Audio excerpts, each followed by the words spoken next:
Ça marche. Écoute, j'ai préparé un petit intro et puis on y va. Voilà, on y va. Bonjour Bonjour à Régis. tous et bienvenue sur la chaîne Réflexion Santé Naturopathie. Donc, pour ceux qui ne me connaîtraient pas, je suis Jean-Brice Tivan, je suis naturopathe formateur. J'accueille aujourd'hui un grand invité, Ulrich Génisson.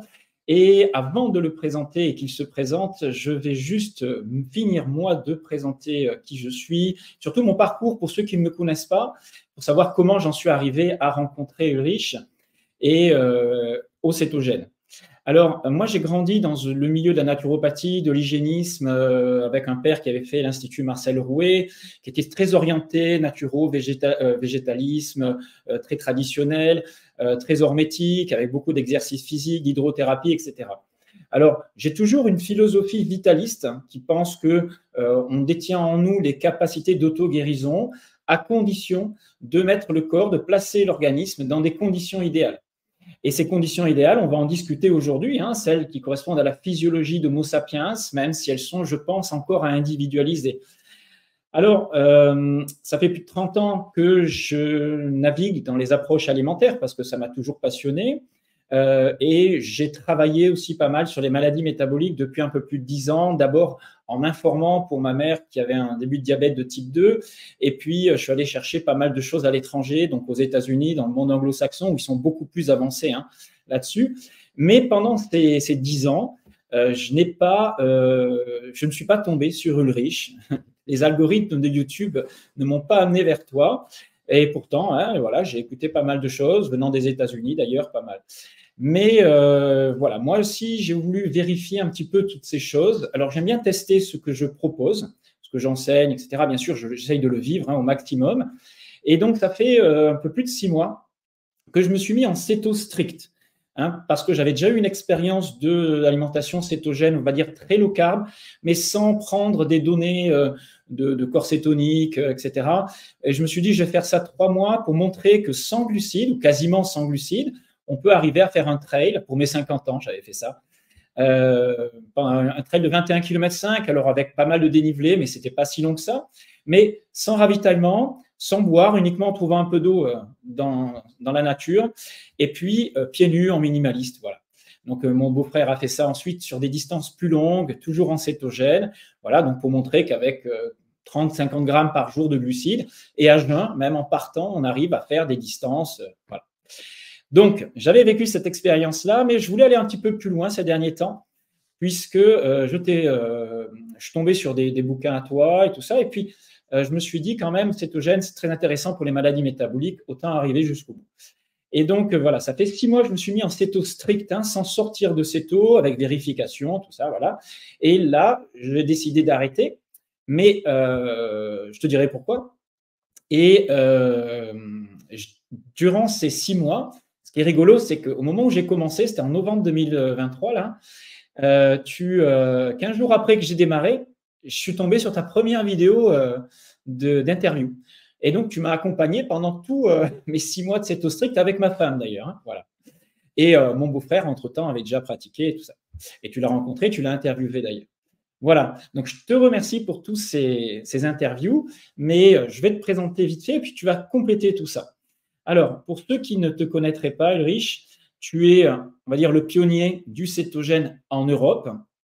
Aux États-Unis, il y avait déjà sans doute des personnes qui étaient déjà un peu dedans, mais on va dire que tu l'as un petit peu scientifisé. Tu as fait énormément de recherches et de travail de synthèse. Je te remercie pour ça. Donc, tu as construit la Céto Academy, tu as un site sur Internet, écrit 2 bouquins, enfin voilà, tu te présenteras. Et tu es en cétose continue, comme tu aimes le dire, depuis plus de 11 ans. Voilà, donc l'introduction est là. La vidéo sera consacrée à l'interview que je vais guider et qui va essayer de nous amener sur des réflexions. Je dis bien qu'on est sur un site de réflexion, d'analyse, d'échange et pas sur des conseils. On est bien d'accord qu'on restera dans ces limites-là. Après, bien sûr, il faudra, si vous voulez vous lancer, individualiser les choses et aller peut-être au-delà de ce qu'on dit, hein, bien sûr. Merci Ulrich d'avoir accepté mon invitation. Je te donne la parole. Tu peux te présenter et nous expliquer pour toi ce que c'est que l'alimentation cétogène, la cétose et l'état de céto-adaptation, peut-être rapidement. Hein, on ne va pas s'étendre, ce n'est pas l'objet uniquement de toute cette interview. Hein. Alors, merci de m'avoir invité, Jean-Brice. Donc, je t'en remercie de m'avoir signalé comme grand invité. C'est parce que je fais 1,88 m, mais sinon, à part ça, il n'y a pas de raison de dire que je suis un grand invité. Donc, oui, j'ai Ulrich Génisson, 46 ans. Je suis en cétose nutritionnelle ininterrompue depuis 2013. Et ce qui m'a amené à ça, à la base, il y a un parcours de sportif. Moi, je faisais du motocross depuis tout jeune, donc avec tout ce qui va avec en entraînement.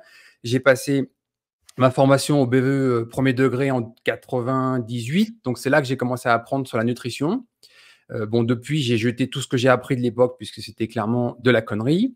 Et puis, la vie a fait que… Alors, moi, j'ai toujours eu des problèmes de poids. C'est-à-dire que malgré le fait de faire du sport, j'ai toujours fait attention à mon poids, j'ai toujours lutté contre mon poids, etc.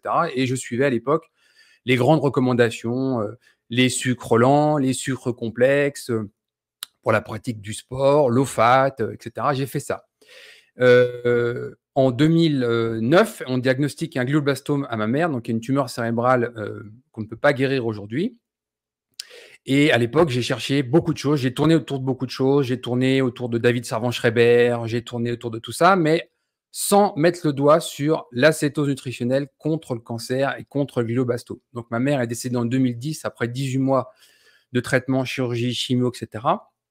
Mais j'ai continué ces travaux de recherche. Et finalement, de façon importante. Ce n'était pas un loisir de 1 heure par semaine. Hein. Je continuais à collecter les études.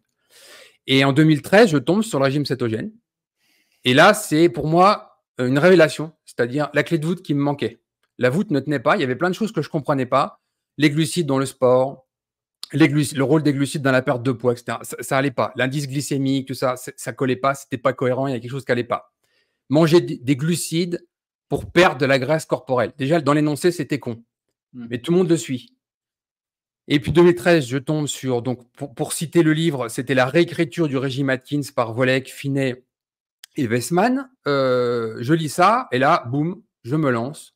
Cétose nutritionnelle ininterrompue depuis. Et depuis, je n'ai fait que déjà rattraper tout le retard parce qu'on a plus de 6200 études scientifiques disponibles sur le régime cétogène. Donc, je n'ai eu de cesse que de collecter toutes les anciennes que je n'avais pas. Et puis, l'expérience faisant qu'il y a toujours des questions qui se posent. Et il a fallu mettre des études, des datas scientifiques en face de chaque problème pour expliquer. Voilà. 2016, on décide d'écrire notre premier livre, le grand livre d'alimentation cétogène aux éditions Thierry Soucard, préfacé par Tim Noakes. À la base, pour te dire la vérité, ça devait être un point final sur notre travail sur le régime cétogène. On devait arrêter avec ça, on faisait un livre, après on n'en parlait plus, on passait sur autre chose. En plus, moi, j'avais vraiment d'autres projets à l'époque, entrepreneuriales, sur des sujets qui n'ont rien à voir avec la santé. Et puis finalement, les gens sont venus nous poser des questions, etc. Le site a grossi. On a fait une formation complète, la Céto Academy, 66 leçons, 145 000 mots pour ceux qui voient un peu ce que ça donne en termes de place. Et puis on l'a augmenté, on a écrit des articles, etc. Et puis Nelly, elle a eu envie de faire un deuxième livre. Donc 2020, Bonjour Keto, voilà, qui est sorti en 2022, donc 2 ans pour le produire. Et puis finalement, on est là-dedans. Et puis il y a toujours des gens qui nous demandent des choses, des sportifs qui nous demandent de l'aide, l'industrie aussi qui nous demande des recettes spécifiques parce qu'on aime bien travailler sur le développement de recettes santé sur le régime cétogène. Donc on a une activité de consulting pour l'industrie, activité de consulting pour les sportifs de haut niveau. Et puis plus récemment, une petite école de cuisine à Boulder, au Colorado, où on apprend aux gens à cuisiner cétogène avec un style français, puisqu'ici on habite au Colorado, aux États-Unis. Donc pour ceux qui ne le savent pas, j'ai quitté la France en 2020 pour venir m'installer à Boulder, au Colorado. Voilà, présentation pas trop longue, ça va? Super. Il fallait, parce qu'il y a des gens qui ne te connaissent pas. Alors, on rentre dans le vif du sujet. Enfin, on commence gentiment. Comment tu définirais, toi, la cétose, l'état de céto-adaptation, tout simplement? Quand est-ce qu'on est céto-adapté pour toi?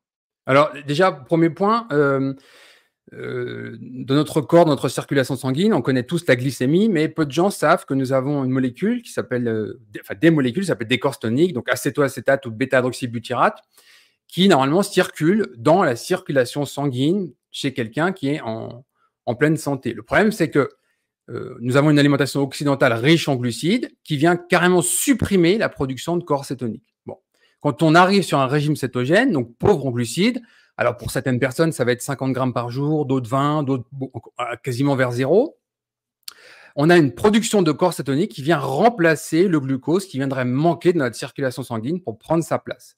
Donc la cétose nutritionnelle, c'est simple, c'est déjà, comme son nom l'indique, nutritionnel, on mange, donc ça n'a rien à voir avec le jeûne. Donc, on est dans un état métabolique où l'on mange et où on est capable de détecter la présence de corps cétoniques en tout temps. Parce que techniquement, si, admettons, on mange une fois par jour un ananas, eh bien, on va peut-être être en cétose nutritionnelle 15 heures par jour, 14 heures par jour, quand on aura fini de digérer cet ananas et que le pic de glycémie sera passé. La cétose nutritionnelle, elle, ça impose une cétose constante, c'est-à-dire ne pas sortir de cétose. Et la cétoadaptation, bah, c'est un switch, c'est-à-dire qu'on a des gens qui ont une alimentation occidentale riche en glucides. Quand on la fait passer sur un régime cétogène, on passe de 55% de glucides à peut-être 5 ou voire 2%. Et donc, on a une phase d'à peu près 2 semaines qu'on appelle cétoadaptation, où le corps, en fait, il y a beaucoup de changements métaboliques au niveau des électrolytes, au niveau de la rétention d'eau, au niveau du changement de carburant. Parfois, des gens ne se sentent pas très bien, la tête un peu lourde, quelques vertiges, etc. C'est des sensations un peu particulières. Généralement, on considère 2 semaines. Alors, ça peut être 1 semaine, voire quasiment transparente pour des gens qui mangeaient déjà pas trop de glucides, qui n'avaient pas trop de problèmes de glycémie. Et puis, parfois, ça traîne 2-3 semaines pas très bien pour des gens qui sont vraiment chargés en glucides depuis très longtemps et qui ont des problèmes de glycémie. Voilà. Très bien, c'est clair, je pense que c'est bon. Pour ceux qui ne connaissaient pas, ils auront un petit aperçu. Alors, maintenant, j'aimerais juste avoir ton avis, si tu permets, sur… alors, on sait que les effets des corps cétoniques ont été beaucoup étudiés scientifiquement, sur leur effet anti-inflammatoire. C'est une énergie pour le cerveau est beaucoup plus propre, qui produit moins de radicaux libres, etc. Qui peut même être considéré comme un médicament naturel à des moments donnés, dans des maladies d'Alzheimer. Bon. Sans aller jusque-là, on a une affinité particulière avec ces corps cétoniques. Si on fait un petit peu d'approche évolutionniste et qu'on regarde que depuis 3 millions d'années, on est descendu de nos arbres, de notre jungle, etc., enfin, on a évolué vers une alimentation de plus en plus carnée, même si elle n'a jamais été carnée à 100%, sauf dans des petits endroits du monde, bien sûr. Puisqu'on est devenu charognard, puis chasseur-cueilleur, etc. Bon, tu m'arrêtes si je dis des bêtises ou si tu penses, voilà. Je veux juste rappeler qu'il n'y a pas beaucoup de brocolis et de citrouilles peints dans les grottes, les peintures rupestres. C'est-à-dire que oui, chasseur-cueilleur, ok. Moi, je dis pas forcément carnivore exclusif, mais carnivore majoritaire. Là, la littérature scientifique, elle nous explique que, alors bien sûr, ça dépend des zones. Les littorales, versus des plaines. Bien sûr, on est opportuniste, c'est-à-dire si on trouve un végétal comestible, on va le manger. Mais je veux juste éloigner l'idée que ça, c'était la majorité de notre alimentation. Allez, d'abord. J'allais justement y venir. Il y a un très bon reportage sur Arte qui est sorti hier là-dessus, qui explique très bien ça, il y a 1 semaine. Il y a beaucoup de travaux, j'ai fait une conférence là-dessus et effectivement, j'essaie d'expliquer qu'on était quand même des omnivores à grande dominante carnivore pendant toute une grande partie de notre évolution, à partir de 3 millions d'années. Mais voilà, il y en a qui ne sont toujours pas d'accord avec ça, mais bon, tous les scientifiques sont d'accord là-dessus et il suffit de regarder n'importe quel travaux de paléontologues. Bon, Jean-Jacques Hublin, par exemple, qui fait d'excellentes conférences à Paris, au Collège de France. On peut les trouver en vidéo. Oui, sur Internet. Il y a une conférence, il y a une série de 6 qui montre l'aspect carnivore de l'évolution et le rôle de la cétose nutritionnelle là-dedans. C'est remarquable. Mickey Bendor, par exemple, aussi a fait un travail remarquable là-dessus. Si on a lu la science, je ne vois pas où on trouve les véganes il y a 2 millions d'années. Voilà. Alors, justement, je rentre un peu dans les subtilités maintenant par rapport à ça. Moi, je suis d'accord avec ça. Je pense que dans la nature, c'est très difficile. Pour apporter, il nous fallait au moins 3000 calories voilà, pour survivre, être dans le froid la plupart du temps. Enfin, même s'il y a eu des périodes plus chaudes que d'autres, il faut imaginer quand même qu'un homme, à l'époque, il avait quand même besoin d'une quantité de calories importante. Et ce n'est pas avec les quelques baies qu'on allait trouver à des moments donnés ou quelques champignons ou, voilà, qu'on allait avoir nos apports caloriques. C'est une évidence. Mais attention, parce que ce que tu dis là est super important. Parce que les gens, ils ont toujours une vision idéaliste des choses, le jardin d'Éden, les fruits qui poussent 365 jours par an, etc., etc. Et je vais te donner une anecdote. Mon père est né à Lambaréné au Gabon, du temps où le Gabon était une colonie française. Mon grand-père, il a été 27 ans, et c'est Albert Schweitzer qui a accouché ma grand-mère, qui a aidé à l'accouchement de ma grand-mère. Bon, quand on regarde les écrits d'Albert Schweitzer, 1917, il explique les grandes famines qu'il y a au Gabon, qui est une zone équatoriale, si les gens ne chassent pas. Il meurt. On est d'accord. On est en 1917. Et quand on regarde le mouvement, en fait, par exemple, des fruits qui ne sont pas endémiques, Il y a beaucoup de choses aujourd'hui. Pour une pêche, on te dit, bah, c'est une pêche française. Mais quand tu regardes l'espèce d'où elle vient de Chine. Quand on regarde l'origine, une pêche, c'est gros comme ça, avec un noyau énorme à l'intérieur, c'est très acide, il n'y a pas de sucre, tu peux en manger 1 kilo, il ne va rien se passer sur ta glycémie. Hein. Et donc, les gens, en fait, ils ont cette idée de jardin d'Éden, qui est en gros, aujourd'hui, le supermarché, en s'imaginant des fruits bourrés de sucre qui poussent 365 jours par an. Ça, c'est faux, ça n'existe pas, ça, c'est de la mythologie, ça. On est bien d'accord. Voilà. Alors, mes auditeurs, connaissent un petit peu ça. Tu vois, et justement, je veux un petit peu approfondir sur ces notions-là. En fait, j'aimerais venir sur le fait que dans l'alimentation ancestrale, il y avait quand même un petit peu de glucides. Et à un moment donné, il y avait des tubercules. On était opportunistes, tu vois. Il y avait de temps en temps. Il faut se calmer sur les tubercules, parce que les tubercules, déjà, non, si on parle avant ou après le feu, par exemple, 600 000 ans, oui. Les tubercules crus sur la digestion, vas-y, tu peux y aller. Ça ne marche pas. Voilà. Donc, 600 000 ans, le feu, ok, très bien. Quel type de tubercule, quantité, qu'est-ce que ça représente dans une ration quotidienne d'énergie, etc. Je veux juste… Anecdotique. Voilà. En fait, ce que tu vas comprendre ma question. Laisse-moi juste finir le raisonnement. En réalité, l'homme a jamais été, si tu veux, carnivore exclusif, sauf dans des périodes qui pouvaient durer quand même relativement assez longtemps. Hein. On est bien d'accord que quand c'était l'hiver, période glaciaire, il bouffait quasiment exclusivement ce qu'il chassait, des aurochs, des grosses bestiaux, hein, on est bien d'accord. Mais il y a des périodes de l'année, peut-être, dans cette évolution-là, où il trouvait quelques baies, ou même en consommant, tu vois, du foie d'animaux. Il y a quand même 8 grammes de glucides là-dedans. Tu avais éventuellement, quand on était en Espagne, tu vois, je suis allé visiter des grottes là-bas où on trouvait des petites traces de tubercules. Bon, mais majoritairement, ils consommaient des phoques, ils consommaient des mollusques qui contiennent aussi des glucides, tu vois. C'est-à-dire que les glucides font quand même partie de l'alimentation cétogène. Il ne faut pas dire… Oui, je suis d'accord avec toi. Et puis il y a la graisse, et voilà. D'ailleurs, tu vois, tu as une mode récente qui s'appelle le régime carnivore. Ils l'ont appelé comme ça. Mais moi, je le suis ça depuis longtemps. Et il y a encore… moi, quand j'ai commencé à en parler en 2015, personne ne parlait de régime carnivore. Hein. Tout le monde utilisait le terme zéro carb, le régime zéro carb. Mais tu as raison, c'est-à-dire que tous les organes qui contiennent du glycogène, et par exemple la moule, selon la température de l'eau et la saison où tu vas la récolter, la quantité de glycogène double. Et donc, tu as forcément des traces de glycogène, que ce soit dans le foie, dans le sang, si tu bois du sang frais, ou dans la viande fraîche. C'est-à-dire, il y a une différence entre une viande maturée de 3 semaines que tu as chez le boucher où il y a quasiment plus de glycogène dedans, versus un animal que tu vas tuer et manger 1 heure après. Alors, je vais poser ma question maintenant. Tu vois, il y a des peuples ancestraux qui vivent encore de façon traditionnelle, ou qui vivaient il n'y a pas si longtemps que ça, encore comme ça, comme des Hadza, des Bushmen, des choses comme ça, et des peuples qui, lorsqu'ils trouvaient du miel, tu vois, dans la nature, ou des fruits, se réjouissaient de cette abondance, de ce signe d'abondance, si tu veux. C'était une réjouissance, ils avaient des calories qui étaient très agréables. L'homme a très vite aussi domestiqué, on va dire, il y a 15 000 ans, 17 000 ans, 20 000 ans, quand ça s'est réchauffé un petit peu aussi les graines, et on montre qu'on fabriquait déjà du pain, et que ça nous a rendu un peu addicts des opioïdes, d'ailleurs des céréales. Hein. C'est pour ça qu'on serait resté un petit peu accro à ça. Et dans toutes les traditions des peuples qui vivaient en bonne santé dans les années 20-30, tu sais, suivies par Weston Price, on trouve dans tous ces peuples des apports glucidiques. Tu vois, que ce soit de l'avoine, que ce soit une petite céréale par-ci, par-là, bien sûr, il y en avait. Ce n'est pas, on va dire, la base alimentaire, mais ça existe. Moi, je te demande juste une chose. Est-ce que tu penses que l'alimentation cétogène, où on reste en cétose continue, est une alimentation qui va être une alimentation santé pour tous les hommes aujourd'hui? Est-ce que tu penses, sincèrement, que si on met tout le monde en cétose stricte, continue, tout le monde sera en bonne santé? Alors, attention, il y a 2 questions dans ce que tu demandes. Si on met tout le monde en cétose stricte, tout le monde est en bonne santé, ma réponse est non, parce que si le régime cétogène est mal formulé, mauvaise santé. C'est-à-dire que vas-y, excuse-moi. Est-ce que tu penses qu'une cétose, la mise de quelqu'un dans une cétose avec un régime bien formulé d'une façon nutritionnelle, c'est-à-dire, tu le décriras peut-être, hein, avec des apports aussi on va dire, d'ABA, etc. Enfin bon, suffisamment de minéraux, vitamines, etc. Est-ce que tu penses que ça serait l'alimentation, on va dire, spécifique humaine? Oui, sans le moindre doute.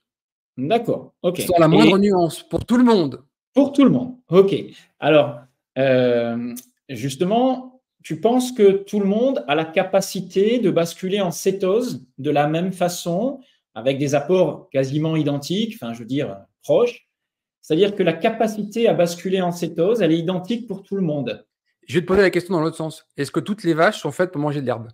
Oui, ben, c'est exactement la question que je te pose, en fait. Voilà. Honnêtement, si tu veux, faut pas tordre le truc de façon trop compliquée, parce que je sais qu'en ce moment, c'est à la mode de le tordre de façon trop compliquée avec l'épigénétique, etc. Moi, je le dis toujours aux gens, dans la Céto Académie, je l'ai écrit comme ça.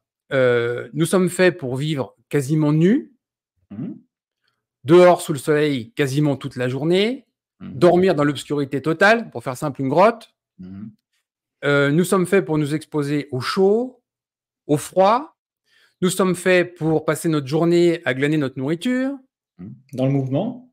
Dans le mouvement, tous les mouvements. Donc, en gros, pour faire simple, ça, scientifiquement, ça a été démontré, 3500 à 4500 kilocalories de dépenses énergétiques par jour. Et aujourd'hui, on n'a plus rien de tout ça. Aujourd'hui, chasser, ça représente pousser un caddie. Oui. Nous avons des gens qui vivent globalement dans un environnement thermoneutre, c'est-à-dire climatisation et chauffage. Il n'y a plus d'efforts pour lutter contre le chaud, contre le froid. Et en gros, nous avons utilisé des produits, je ne veux pas rentrer dans les détails, qui font que notre métabolisme de base s'est tellement écroulé qu'on a des gens qui grossissent à vue d'œil à 1200 kilocalories par jour. Ce qui est vrai. Et en même temps, nous avons une nourriture qui s'est totalement épuisée en micronutriments, c'est-à-dire des calories énergétiques totalement vides, et des gens multicarencés en quasiment tout. Et je l'ai déjà dit, c'est très difficile d'avoir 100% des objectifs de micronutriments sur 1200 kilocalories, alors que ça va être, c'est pour donner un volume, hein. La calorie, on s'en fout, mais c'est pour donner une idée de volume. Alors que sur 3500, 4000 kilocalories, on arrive à tout obtenir. Voilà le gros problème. L'être humain, en fait, il a été designé pour quelque chose de précis. Et aujourd'hui, notre mode de vie, alors je parle même pas, on peut parler de l'espace agricole qui va être de 17, 15 000 ans, comme tu veux, ça change rien. Et puis, on va dire les 200 dernières années avec l'arrivée du sucre, et puis les 50 dernières années avec l'explosion de la malbouffe, etc. On n'est clairement pas adapté à tout ça. Voilà, aujourd'hui, nous ne sommes pas designés, nous ne sommes pas adaptés pour ça, comme une vache n'est pas faite pour manger de la farine animale. D'accord. Une vache, c'est un herbivore. Voilà. Je vais, si tu permets, juste essayer maintenant de rentrer dans le vif du sujet, de la question. En fait, on va parler de génétique avant de parler d'autres sujets, puisqu'il y a une polémique aujourd'hui sur les fameux ApoE, ce fameux gène. La polémique, elle existe que chez une personne qui n'est pas contente qu'il n'y a pas de polémique, parce que, alors là… Quand je dis polémique, ce n'est pas que sur une personne. On parle du docteur Mouton avec toi et d'autres personnes. Mais le docteur Mouton est en pétard parce que, je vais te donner l'histoire en fait. C'est le docteur Mouton, je l'ai invité en septembre 2023. Il ne m'a jamais répondu. Et quand il s'est aperçu de ça, il m'a déposé un long paragraphe en dessous le témoignage de Stéphane Résimon sur notre page Facebook. Et à la fin, en conclusion, je l'ai invité à l'aider grâce au régime cétogène à perdre son gros ventre. Ça lui a pas plu. Du coup, il est en pétard contre le régime cétogène. D'accord. Alors, sans aller, on va sortir de la polémique. Je te vais te poser juste une question. Pour lui, la médecine fonctionnelle, mais aussi pour Dale Bredesen. Donc, je pense que tu le respectes vis-à-vis de tout son travail. Il va aussi dans ton sens. Je prends juste un extrait de son bouquin. Tu vois, il est là. Et dans son bouquin, à un moment donné, il dit, je te cite la phrase, la page 210, une méthode expérimentée avec succès par certains membres du site internet apoe4.info consiste à consommer des huiles TCM, les huiles à chaîne moyenne, jusqu'à rétablissement de votre sensibilité à l'insuline. Et il dit ensuite, cette huile appartenant aux graisses saturées et étant donc sur la liste des aliments à réduire pour les personnes ApoE4 positives, il faut passer aux acides gras polyinsaturés, comme ceux contenus dans l'huile de colza, de lin, de noix ou d'huile d'olive, première pression à froid ou monoinsaturée. Donc, lui, il dit clairement que la façon dont on métabolise les graisses saturées est différente, suivant que tu sois un ApoE4, tu es ce gène-là en copie 1 ou 2, plutôt qu'être ApoE3 ou ApoE2, où on serait plus adapté pour un régime cétogène, avec des graisses saturées. Là, il parle de graisses saturées, on est bien d'accord. Qu'est-ce que toi, tu en penses? C'est-à-dire qu'il y a quand même une différence génétique qui fait que l'approche du cétogène sera différente. Tu vas sur PubMed, tu tapes ApoE4, kétosis, tu as une liste d'études. Tu t'aperçois un point essentiel. On sait maintenant statistiquement que les gens qui sont APOE4 et APOE4 double allèle ont un risque augmenté de faire un Alzheimer. Oui. Qu'est-ce qu'on a dans cette littérature scientifique? On se rend compte que les gens qui ont APOE4 double allèle sont clairement pas faits pour manger des glucides et sont prédisposés au syndrome métabolique. Ça, c'est clair. Donc, la littérature scientifique, qu'est-ce qu'elle a fait? Elle a essayé de prendre des gens qui étaient touchés par Alzheimer, APOE4 double allèle, et on leur a mis un régime cétogène. Et on améliore leur état de santé. Conclusion. Même en mettant des graisses saturées, surtout en mettant des graisses saturées. C'est-à-dire que ce que tu es en train de me dire contredit complètement ce que dit Dale Bredesen dans son mais protocole. si tu veux, si tu prends 100 personnes qui parlent d'un sujet, il y a 100 personnes qui ne sont pas d'accord entre elles. Moi, ça ne me dérange pas. Okay. Moi, je ne suis pas d'accord sur ce que Dale Bredesen dit là, maintenant. Dans son protocole. OK, voilà. Moi, c'est tout, ça me va. Tu as ton point de vue, tu as tes études. Lui, il a les siennes. Tu as son nom m'échappe là, mais c'est dommage. Une femme médecin qui vit en Floride, qui s'occupait de son mari, qui était APOE4 double allèle, qui est la pionnière sur le régime cétogène et la pionnière sur l'huile de coco. Et en plus, il a fait un Alzheimer très précoce. Il n'a pas fait un Alzheimer avec... il a fait même pas 40 ans, quelque chose comme ça, hein, attention. Hein. Donc, il a fait un Alzheimer sous un régime très riche en glucides. Oui, ça, je suis bien d'accord. Mais il n'y a pas à tortiller. Tu ne penses pas qu'il y aurait un régime cétogène moins riche en saturés, plus riche en polyinsaturés comme je suis un grand fan des graisses saturées. Ouais. On a un vrai problème métabolique aujourd'hui, en particulier à cause du fructose, mais pas que, sur des enzymes qui dérèglent le métabolisme. Et on a un problème d'insaturation des graisses corporelles des gens massive. Quand on regarde la littérature scientifique sur justement certaines populations ancestrales, moi je m'intéresse à tout. Je n'ai pas de problème à aller lire des études sur des gens qui mangent 80% de glucides et qui sont en bonne santé. Ouais. Je cherche à comprendre qu'est-ce qu'ils ont fait, qu'est-ce qu'ils mangent ces gens. Et là, moi, ça m'intéresse, toi. Et on se rend compte, par exemple, que la graisse corporelle de ces gens n'a absolument rien à voir avec la graisse corporelle des Occidentaux. Donc, on se rend compte. Voilà. Et c'est pour ça que pour moi, les graisses saturées sont essentielles dans un régime cétogène bien formulé. Je ne suis pas fan du tout des régimes méditerranéens et des choses comme ça. On est bien d'accord. Mais tu es en train de me dire là quand même qu'il y a des différences individuelles, tu vois, sur la nature des graisses de certaines personnes. Mais qu'est-ce qui fait que quand je prends un sportif qui est champion du monde, il a une VO2 max la plus grande au monde, et que l'autre qui est derrière, qui fait deuxième, il a une VO2 max à 10 points en dessous. D'accord. Voilà, alors, chaque individu est unique, bien sûr. Mais ce n'est pas parce qu'à partir du moment où on dit chaque individu est unique qu'il faut aller sur de la nourriture ultra spécialisée, trop compliquée, etc. Quand on regarde les vraies populations ancestrales, tu sais, tu prends des Maasai, les premières photos qui ont été faites au 19e siècle des Maasai, tu vois des gens qui mangent tous pareil. C'est bizarre parce que physiquement, ils sont tous pareils aussi. Voilà. D'accord. Mais tu ne penses pas qu'il y a des différences individuelles? Alors, je vais te proposer une autre étude sur la tolérance aux glucides, sur la capacité à brûler efficacement les glucides plus que d'autres. On est bien d'accord que ça existe. Bien sûr. C'est comme ça que, par exemple, tu as des gens, on les connaît tous, tu as des gens qui vont se gaver de bonbons, de gâteaux, de pain, de sucreries, en gros, toute une vie. Et puis, à 70 ans, ils sont encore tout secs comme ça. Et à côté, celui qui ne mange même pas le quart, il est obèse. On est d'accord.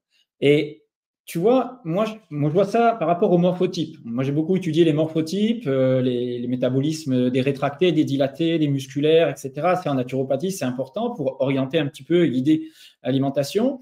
Et moi, je ne suis pas à tout voir à travers un gène. Tu vois, déjà, réduire l'humain à un ApoE, c'est tellement réducteur que c'est vraiment, je trouve ça nul. Mais il y a quand même quelque chose, c'est-à-dire que sur le plan génétique, ça compte, même si l'épigénétique aujourd'hui prend une plus grande place, il faut tenir compte de la génétique. Et pourquoi un seul gène? Donc là, je suis tombé sur une autre étude, c'est Julien Vénesson dans son livre, il parle d'une étude qui met en relation un gène bien particulier sur la capacité à métaboliser les protéines, les lipides et les glucides, qui est en relation avec le fait qu'on serait plus ou moins massif physiquement, tu vois, avec des muscles de type 1, tu sais, de la fibre de type 1 riche en myoglobine, plutôt qu'une fibre de type 2 plus explosive qui donne de la force, et notre capacité justement à métaboliser plus ou moins les glucides, protéines et graisses. Et il explique que ceux qui sont porteurs de ce gène Alors, je peux te le citer, hein, sur le chromosome 19, le RS, machin, bon, ça, si ça t'intéresse, je te le donnerai. Et il explique que donc ces personnes-là, les porteurs de cette variante génétique seraient plus adaptés à une alimentation riche en glucides que les autres. C'est-à-dire qu'ils auraient une capacité à les brûler plus efficacement sans prendre de poids et sans avoir jamais de maladie métabolique. À la différence de ceux qui seraient non porteurs de ce gène ou d'un autre, d'ailleurs, qu'il cite après, qui, eux, seront de tendance à être beaucoup plus massifs, tu sais, physiquement dès la naissance. Eux métaboliseraient beaucoup moins bien les glucides et par contre seraient très bien dans un régime cétogène qui les ferait maigrir et leur éviterait d'avoir du diabète, de l'hypertension, etc. Donc, il explique bien que ces personnes qui brûlent au départ très bien les glucides, qui ont ce gène-là, si on les prive de glucides, se sentent moins bien physiquement et font de moins bonnes performances physiques. C'est-à-dire que clairement, seraient moins bien adaptés à un régime cétogène. Tu vois où je veux en venir? C'est-à-dire que moi, je pense, si on lit ces études-là, si j'observe un peu les gens, est-ce qu'on peut imaginer qu'il y ait des personnes qui ne soient pas clairement faites pour un régime cétogène strict? Non. C'est-à-dire que tu ne penses pas que ces personnes-là, s'ils se mettent en cétogène, ils seraient moins bien que s'ils sont dans un low carb, dans un entre-deux, dans un, tu vois, qu'ils gardent plus de glucides que les autres. Je vais nuancer ce que je viens de dire. Quand j'ai passé ma formation au tronc commun, donc la formation commune à tous les sports pour le diplôme d'entraîneur, il y a eu le formateur biomécanique qui était champion du monde de VTT. Il se présente et il met au tableau, le premier jour, première heure, le sport est mauvais pour la santé. Et là, tu n'as que des sportifs face à toi, des gens qui viennent pour faire un diplôme d'entraîneur. Et le gars met ça au tableau. Ça plombe l'ambiance. Hein. OK ? Et là, il commence à énumérer tous les problèmes que tu as à la pratique du sport. Et je vais donner un exemple d'actualité. J'habite à Boulder, Colorado. Tu as ici un des plus grands champions Ironman du monde, Dave Scott, qui est mon voisin. Et Dave Scott a été, alors je ne me souviens jamais si c'est 5 fois ou 6 fois champion Ironman, et il a performé sur 80% de glucides durant toute sa carrière. Donc, il a été champion sous glucides. Et Mark Allen, son grand ennemi de l'époque, aussi d'ailleurs. Dave Scott, après sa carrière, développe une cardiopathie et perd 20% de sa capacité cardiaque. Et c'est à partir de là qu'il switch complètement d'alimentation, qu'il passe en keto, non en 2000. Hein. C'était il y a 24 ans. Et tous les athlètes, sans exception, qui l'entraînent, sont en keto. Et aujourd'hui, en 2024, en juin 2024, Mark Allen se fait opérer à cœur ouvert, en ayant bien conscience que c'est sa consommation de glucides qui va peut-être le tuer. OK ? Et tu as un changement de paradigme complet sur le rôle des glucides dans la performance. Tim Noakes en est le plus grand défenseur. Je rappelle que Tim Noakes, c'est 750 études publiées en revue au pair. En 2012, Tim Noakes dit clairement tout ce que je vous ai dit sur la nutrition, vous pouvez le mettre à la poubelle. Je me suis trompé. Tim Noakes est devenu le plus grand fervent défenseur des lipides pour la performance à tous les niveaux. Et je vais donner une anecdote qui pour moi qui illustre bien toute l'humilité qu'il faut avoir en termes de recherche scientifique, etc. Et au final, il n'y a que la preuve qui compte. C'est-à-dire, moi, il y a beaucoup de gens qui m'ont dit ça, c'est pas possible. Tu sais, rien n'est possible jusqu'au moment où c'est fait. Hein. Voilà. Et Tim Noakes a une anecdote qui est remarquable quand il commence ses conférences. Il explique que Paula Newby-Fraser, aussi médaille d'or à Ironman, on ne peut pas dire que ce soit un touriste au niveau sportif. En 89, le contacte Tim Noakes pour lui dire qu'est-ce que je devrais mettre dans mon assiette. Elle comprend rien à ce que dit Tim Noakes et elle fait exactement le contraire sans le faire exprès. Et elle remercie Tim Noakes l'année d'après en disant « Je vous remercie pour vos conseils, grâce à vous, j'ai été championne. » Qu'est-ce que tu as fait? Là, elle raconte et Tim Noakes lui dit « Mais tu as fait exactement le contraire de ce que je t'ai conseillé. » Il lui conseillait un régime riche en glucides et elle a fait un régime keto en 89 et elle a été championne. Alors, je te suis sur les sports d'endurance. Tu vois, j'ai aucun doute là-dessus. Si on est super céto-adapté, si on a un bon brûleur de graisse, il n'y a pas de souci.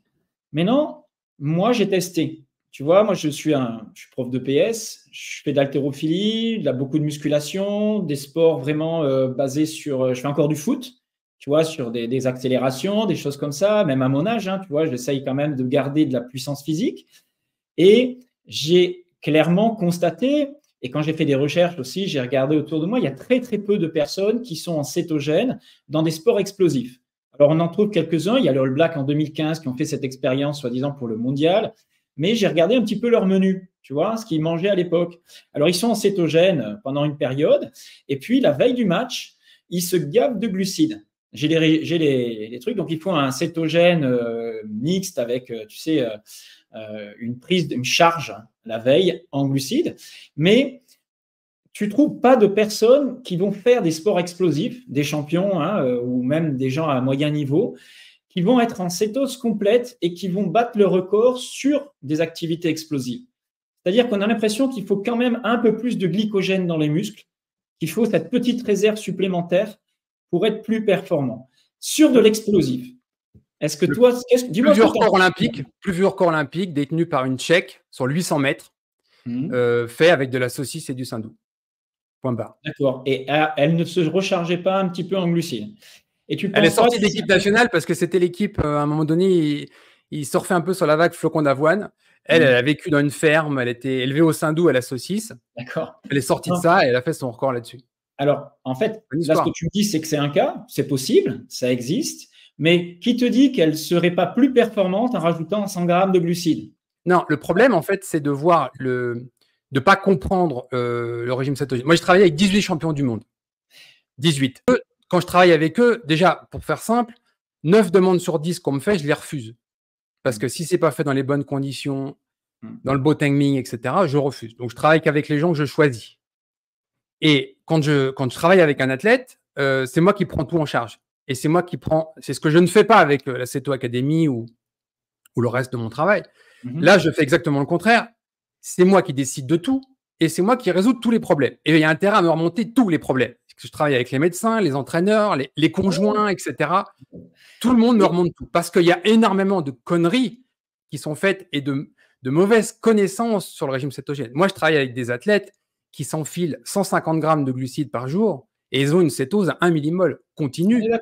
On est d'accord. Mais c'est des gens qui ont 6-7 000 kilocalories de dépenses énergétiques par jour. Il faut comprendre, on le mesure, quotient respiratoire, VO2 max, etc. Quand tu as un athlète qui a 185 pulsations minutes, qui brûle à 85% du gras, c'est pas du tout un athlète courant avec un point de croisement et où il va être quasiment à zéro. Ça n'a rien à voir. Les stocks de glycogène, il faut savoir à quoi ça sert. Tu parlais tout à l'heure d'un trail de 21 km. Moi, j'ai publié le témoignage de Mike qui habite en Utah à côté de chez moi. Il s'est fait 160 km à jeun en 18 heures et il a battu le record à jeun sur 24 heures où il s'enfile 220 bornes. Donc, je connais la performance. Tout entraîneur qui a suivi des cours de nutrition te dit ça, c'est impossible. Parce que les stocks de glycogène sont épuisés. Voilà. Je connais tout ça, je comprends. Et les gens qui nous suivent, ils savent ça. Sur tout ce qui est endurance, il n'y a aucun souci. Moi, je l'ai vérifié. C'est pas ça le problème.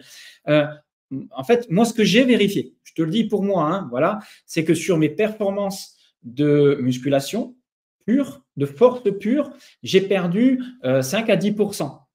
Tu vois? Clairement. Après, il faut voilà. Le régime, si tu veux. En étant céto-adapté, c'est-à-dire bien céto-adapté pendant Attention. La céto-adaptation, c'est une chose. C'est pour monsieur et madame tout le monde. C'est les corps cétoniques, etc. La fat-adaptation, c'est autre chose, en particulier pour la performance sportive. Et moi, je l'ai vu, ça va jusqu'à 1 an et demi. Oui, non, mais je sais. Attention, moi, j'étais en low carb depuis des années. J'ai presque rien fait pour basculer, tu vois. Et je me suis dit, 6 mois, je me donne. 6 mois pour vérifier cet état de forme.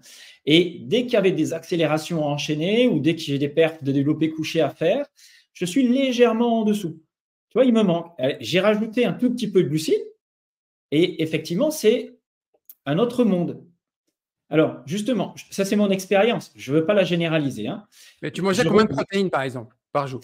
Alors, moi, j'essaye d'être au moins à 1,2 g. Mais je ne veux pas aller au-delà. Tu vois? D'accord. Parce que ça suffit pour garder par rapport à ton poids, ça te fait combien de grammes de protéines? Ça fait autour de 100 grammes. 90 à 100 grammes de protéines minimum. OK. Et combien de glucides en face? Quand j'étais en céto strict, j'étais jamais au-delà de 25 grammes. Si tu as une activité sportive en face, c'est pas assez de protéines. Enfin, si tu veux, il y a un moment donné, Tu sais, les gens disent, ouais, mais, parce que j'avais publié mon témoignage de 10 ans et je disais qu'en fait, moi, j'étais bien entre 250 et 350 grammes de protéines par jour. Alors, on va en Et parler. ça, c'est important parce que c'est à mettre en relation avec la quantité de glucides. Si tu es sur un régime cétogène relativement lâche en glucides, moi, je connais des gens, ils sont sportifs, ils sont sur un régime cétogène, c'est-à-dire en céto-nutritionnel ininterrompu, ils sont sur des 80, 100 grammes de glucides par jour. OK?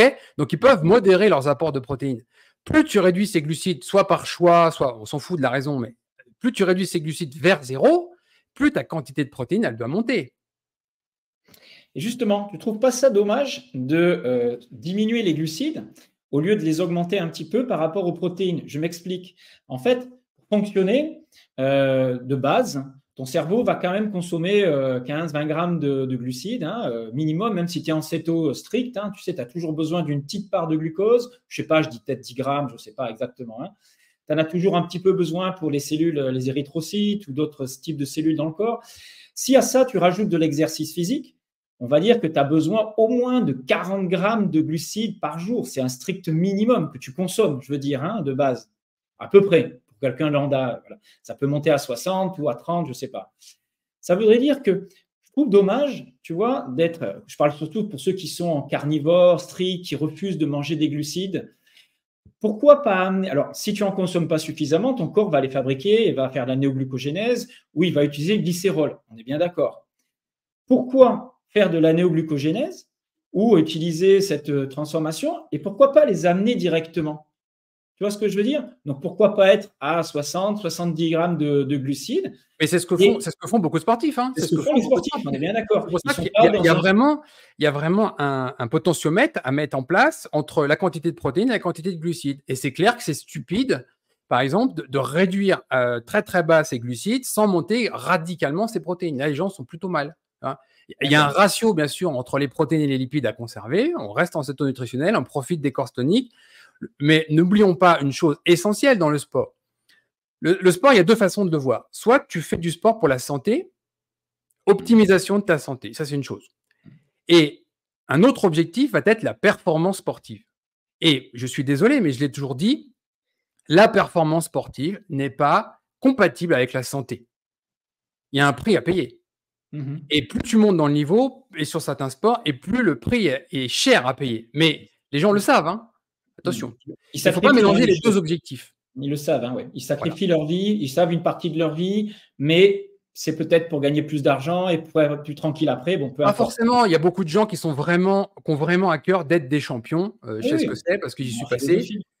Et c'est quelque chose, en fait, où tu es prêt à tout sacrifier pour ça. Bon, voilà, c'est un mood, c'est un état d'esprit, c'est comme ça. J'ai des gens qui sont venus me voir pour du culturisme, c'est la même chose. C'est des gens, en fait, ils s'en foutent littéralement de leur santé, de la longévité, etc. Derrière, il y a presque un état pathologique pour eux. Voilà, je te le dis comme ça, mais… Dans certains cas, oui, non, mais je suis d'accord. Ils ont des choses à prouver, mais c'est leur choix. Ils font comme ils veulent, c'est leur thérapie. Chacun, voilà, moi je fais du motocross. Je conseille à personne de faire du motocross pour garder une intégrité osseuse parfaite de tout le long de sa vie. D'accord. Moi, il est important de te dire une chose précise. Quand on a l'alimentation, tu n'es pas au service de ton alimentation. L'alimentation est au service de ton corps et de ton objectif. Moi, j'ai vu énormément de sportifs qui étaient sur des 400-500 grammes de glucides par jour, arriver en régime cétogène, être à 20 grammes. Et je me retrouve à avoir un mal de chien à leur faire remonter leur quantité de glucides. Parce qu'on a un objectif précis, c'est la performance, on utilise le régime cétogène, on formule le régime cétogène pour cette performance, et les glucides, certaines formes de glucides, ont un rôle dans cette performance. Point barre, c'est pas plus compliqué. D'accord. Je vais aller venir un petit peu sur l'insuline, les maladies métaboliques et l'approche de Saladino qui est passé d'un carnivore cétogène jusqu'à introduire des glucides et ce qu'il dit sur ces maladies métaboliques. Et il y en a d'autres qui le disent d'ailleurs sur notre approche. Alors, je vais finir juste la démonstration pour donner ma question précisément. Tu vois, moi, j'ai beaucoup travaillé sur les maladies métaboliques, diabète, hypertension, tout ça. Et dans toutes les lectures depuis 10 ans, on te dit surtout il faut éviter le fructose, les taux de glucose élevés, les taux d'insuline élevés en continu qui créeraient de la résistance à l'insuline, éviter les glycations. tu vois, avec des taux de glucose, fructose dans ton sang continu, plus les états inflammatoires, les oméga-6, etc. Et l'idée, c'était vraiment de faire chuter cette insuline qui est vraiment à la base, on te dit, la résistance à l'insuline, résistance à la leptine qui est déduite de ça, la stéatose hépatique. Et on a accusé pendant très longtemps uniquement vraiment les glucides, tu vois, essentiellement les glucides. Je ne parle pas d'alimentation industrielle et tout ça, je te parle vraiment de glucose, fructose, alcool, même les BCAA. Bon. Et tu vois, Saladino, il a un métabolisme particulier, hein, c'est un sportif très musclé, etc. Il a fait 1 an et demi de céto carnivore. Et puis, il explique que les gens qui restent en céto strict pendant trop longtemps, dans cette approche-là, donc il a fini par ajouter 100, 150 grammes, 200 grammes de glucides par jour sous forme de fruits, hein, de sucre brut, etc. Et il mesure après son insuline, son OMA, ses glycémies, HbA1c et tout ça. Et il a des chiffres vraiment très bas, très corrects, c'est-à-dire malgré la réintroduction de glucides. Et de très mauvais chiffres en cholestérol. Non, le cholestérol, même pas. Il a un profil lipidique totalement à chier. D'ailleurs, il posait des questions de savoir partout. Je ne l'ai pas vu. Je l'ai pas vu. Et tout le monde s'est foutu de la gueule. Elle est très bonne. Son insuline à jeun était à 2,4. Voilà. Et moi, je te parlais de mon profil lipidique après aussi mon cétogène. Salandino, il a un problème, pour moi, qui est majeur. Salandino, il est au bord d'une société qui vend des CGM. C'est-à-dire, c'est quoi? Des moniteurs continus de glycémie. Ouais. Okay, Salandino, il a changé de fusil d'épaule à partir du moment où il est rentré au bord du moniteur de CGM. Qu'est-ce que tu as à dire quand tu es en carnivore diète pour vendre des CGM? Strictement rien. Alors, il y a un conflit d'intérêt majeur. Salandino, pour moi, c'est non-sujet. Il s'est totalement discrédité avec parler de lui. Alors, ok, on ne parle pas de lui. On parle juste d'un argument. Je discutais avec un nutritionniste suisse. Hein, tu le rencontreras, tu verras sur les réseaux. Il est très intéressant. Et aujourd'hui, il explique que on s'est un petit peu trompé. C'est les arguments aux États-Unis d'une mouvance qu'on a accusé à tort les glucides. Tu vois, d'être responsable uniquement de la résistance à l'insuline, la résistance à la leptine et des maladies métaboliques. Or, en fait, on a fait on se serait trompé, tu vois, en confondant le fructose industriel et le fructose naturel, la molécule elle-même. Alors moi, j'ai regardé un petit peu la molécule fructose, comment elle se métabolisait dans le foie. Et effectivement, il n'y avait pas vraiment de différence, si ce n'est que dans la nature, elle associait fructose-glucose, alors que quand elle est sous forme de sirop de fructose, elle est pure, isolée, raffinée, etc. Mais il ne parle pas que de ça.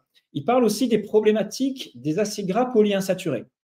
Et qu'aujourd'hui, les oméga-6, les graines, les huiles, en particulier de graines, et même d'oléagineux, seraient vraiment problématiques et se rajouteraient à ces problématiques-là. Et que pour arriver à des glycations, etc., les sucres uniquement sous forme de miel ou de fruits ne posent aucun problème. Il va te dire que pour la majorité des gens qui mangent d'ailleurs une alimentation brute, ça ne pose pas de souci. Toi, tu penses, donc lui, tu vois, il est dans une santé apparente correcte, hein, tu vois, en mangeant 200, 300 grammes de glucides, des graisses animales, tu vois, il n'est pas dans un céto, il en est sorti. C'est le cas de pas mal de personnes qui sont en low carb. Et je voulais juste avoir ton avis. Est-ce que tu fais, toi, une différence entre du fructose industriel, la molécule fructose issue du maïs, et puis le fructose du miel, du sirop d'agave, des fruits? Aucune différence. Tu prends justement, je te parlais en introduction de David Savant-Schreiber qui avait popularisé en 2008-2009 le sirop d'agave qui est à 80% riche en fructose. Ouais. J'en ai même acheté pour ma mère, tu vois, à l'époque, parce que on avait compris que le sucre était problématique pour le cancer, mais j'avais pas mis le doigt sur l'acétose, j'avais pas mis le doigt sur tout ça, donc je lui en ai même acheté et fourni. C'est une vraie connerie. Le fructose, alors oui, le fructose, typiquement, tu prends une population ancestrale qui est au milieu de sa savane, qui va tomber sur un nid d'abeilles et qui va se gaver avec 1 kilo de miel parce qu'aujourd'hui, on est tombé dessus et qui ne va pas en manger avant 2 mois. Oui, il y en aura très peu, on est bien d'accord. Il n'y a pas de problème.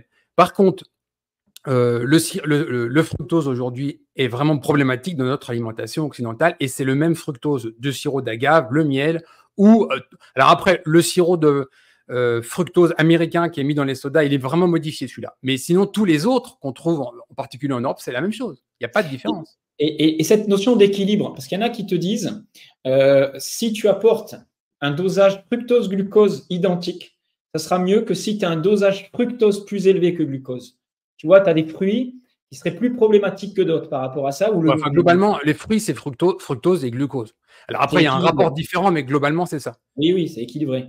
Voilà. Mais par contre, le sirop d'agave, il y a une grande différence entre utiliser, par exemple, des fruits qui vont être riches en glucose et en fructose versus un amidon pur comme du riz, par exemple. Où là, tu n'auras plus que du glucose à l'arrivée. Exactement. Et ça a une grande différence. Et d'ailleurs, on voit qu'à partir du moment où tu ramènes du fructose, je parlais tout à l'heure d'une population chinoise qui est à 80% de glucides. C'est intéressant de voir ce qui se passe. 80% de glucides sous forme de riz, et en face, que des graisses saturées, principalement du porc un peu, du beurre beaucoup. Et ce qui est intéressant de voir, c'est la saturation de la graisse corporelle. Et là, on se rend compte que c'est des gens qui ont une température corporelle qui est au plafond, qui ont une graisse corporelle très saturée, qui ont un métabolisme de base aussi au plafond, qui est environ de 3500 kilocalories. Ce que devrait être un métabolisme de base aujourd'hui en Occident, ce qu'on n'a plus du tout. On a une baisse de température corporelle d'environ 1,5 degré sur 100 à 120 ans, qui est une vraie catastrophe. Et que ça soit les huiles de graines, que ça soit le fructose, tout ça, ça abaisse, ça nous met dans un état de torpeur. Je vais te donner un exemple. Tu prends tous les animaux qui hibernent. Qu'est-ce qu'ils mangent là-dessus, justement, juste avant d'hiberner? Qu'est-ce qui se passe sur leur graisse corporelle? Qu'est-ce qui se passe sur certaines enzymes, D6D, SCD1, etc. Et on voit très bien qu'en fait, l'alimentation occidentale moderne nous met dans une sorte d'état de torpeur, comme si on allait hiberner. Le fructose participe à ça. Et rappelons aussi une chose, c'est qu'au niveau naturel, je ne parle pas des supermarchés où il y a 365 jours par an des fruits. Les fruits sont disponibles quand? Ils sont disponibles l'été, à l'automne. Donc, même si on est des chasseurs-cueilleurs opportunistes et qu'on va voir un arbre avec plein de fruits et qu'on va se gaver, même si c'est riche en fructose, ce fructose va se transformer en graisse corporelle pour qu'on puisse survivre éventuellement à l'hiver et à la famine.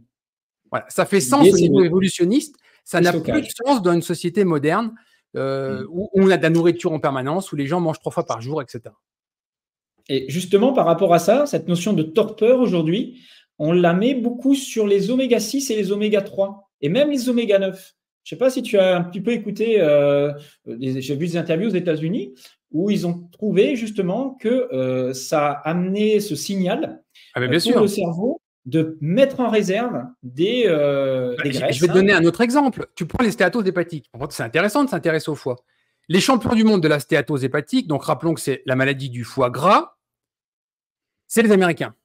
Et on sait que c'est principalement avec leur sirop de fructose qui est très particulier, parce que tu prends du Coca-Cola mexicain, c'est du sucre. Tu prends du Coca-Cola américain, c'est du sirop de fructose. Il faut aller au Costco pour avoir du Coca avec du sucre mexicain. Tu vois le truc? Donc, ce fructose, il est vraiment partout. Ils l'ont gavé partout. Bon. Ils sont à 30% de stéatose hépatique. Quel est le pays numéro 2, 3 et 4 sur le classement? C'est l'Espagne, l'Italie et la Grèce. Les plus gros consommateurs d'huile d'olive. Et selon les projections que j'ai dans une étude très sérieuse, 2030, les États-Unis perdent leur leadership. Donc, c'est les gens qui consomment beaucoup d'huile d'olive qui se retrouvent à avoir des problèmes des stéatoses hépatiques. Attention. Causalité, lien n'est pas. Il faut lien n'est pas causalité. C'est possible que des gens qui sont en Italie, avec la Suisse, que tu aies 27% de stéatose hépatique d'un côté et 4% de l'autre. C'est justement parce qu'ils ont été très longtemps dans une alimentation méditerranéenne et qu'ils disposent. Alors, tu sais, il y a une étude sur la notion de gène économe. C'est des populations qui, pendant des années, ont consommé que des végétaux, de la chasse, de la pêche, et qui, du jour au lendemain, ont vu arriver l'alimentation industrielle. Et eux, ceux qui sont dans ces régions-là du monde, tu sais, c'était des esclaves ou des gens qui ont traversé des océans, qui sont arrivés sur les îles, tu sais, les îles où il y a les plus gros taux d'obésité. Et eux avaient ce fameux gène économe parce que pour résister au froid de la traversée, c'était les plus résistants, en fait, qui survivaient. Et eux, dès qu'ils mangent un petit truc, ils le métabolisent hyper bien et ils en font des calories utiles, protectrices, ils deviennent musculaires, etc. Mais tant que tu leur apportes des produits de la chasse, de la pêche et un peu de maraîchage, tout va bien. Mais dès que tu leur apportes des glucides en quantité importante, des graisses polyinsaturées, oméga 6, machin, ils explosent, tu vois, littéralement. C'est partout. Et Hein. Tu moi, je regardes la pense que… Polynésie, toutes les îles du Pacifique, Ouais, qui c'est étaient ça, clairement sur du poisson et de la coco, des graisses c'est ça. saturées, il n'y avait pas de Mais problème cardio-métabolique. Et tout d'un coup, tu amènes l'alimentation occidentale et le taux glucidique, d'obésité c'est ça. explose. Mais tu vois, je pense que c'est un petit peu ça le problème dans ces pays, Grèce, Espagne, Italie, qui ont vécu avec une alimentation de type méditerranéenne, justement, pendant des années. Alors, moi, je voudrais te poser une question. C'est quoi une alimentation méditerranéenne? Est-ce que tu as un rapport entre un Algérien, un Marocain, un Espagnol, un Italien et un Grec? Ouais. On va voir que c'est une alimentation quand même qui, on va dire que c'est une alimentation plutôt, on va pas parler d'alimentation méditerranéenne parce qu'il y en a plusieurs, je suis d'accord avec toi. Voilà, déjà pour commencer. Mais elles sont toutes, à l'origine, c'était une alimentation qui était basée quand même sur des légumineuses, sur uniquement d'huile d'olive, beaucoup de végétaux quand même en dominante, et puis un peu de protéines, et puis il y avait des laitages. Mais il n'y avait pas de produits industriels. Non. Tu comprends? Donc là, tu accuses l'huile d'olive, tu vois, d'être responsable de cette explosion. Ah, mais dans l'équation, ces gens-là, tu leur laisses le même régime alimentaire, oui. Tu colles une graisse saturée, tu n'as pas le même effet. Hein. C'est-à-dire que tu enlèves l'huile d'olive, tu mets de la graisse saturée à la place, ils ne font pas leur stéatose. Mais non. Alors qu'à côté, ils vont bouffer que des produits industriels. L'huile d'olive glucide, c'est une catastrophe, vraiment. Mais ça, ils vont mettre quelques décennies à s'en rendre compte. Mais glucides, graisse saturée, ce n'est pas un problème. Ça dépend. Ça dépend du type de glucides. En fait, on en revient à ce que je te disais tout à l'heure sur les Chinois. Quand il n'y a pas de fructose dans l'alimentation, il n'y a pas de fructose. D'accord. Donc, tu prends un amidon pur, tu colles ça avec des graisses saturées, tu te retrouves… Alors, attention, je vais prendre des précautions sur ce que je dis. C'est des gens qui ont toujours vécu comme ça. Ils n'ont pas un métabolisme altéré, ils ne traînent pas d'obésité, ils ne traînent pas de syndrome métabolique, etc. C'est leur façon de vivre comme ça depuis longtemps. On ne peut pas transposer une recette qui fonctionne à un endroit et la mettre dans un autre contexte. Parce que tout est une histoire de contexte. C'est ça, il n'y a pas de recette magique là-dessus. Ça ne peut pas être une adaptation génétique? Dans cette littérature scientifique, ça n'a pas été documenté comme ça, non. Mais peut-être, ouais, bon. Si tu veux, les seules variations génétiques solides qu'on a, pour moi, il n'y en a qu'une qui est vraiment intéressante, c'est les Inuits. C'est les seuls. Pour leur capacité à métaboliser des graisses polyinsaturées comme ils mangent, que les Occidentaux ne pourraient pas faire.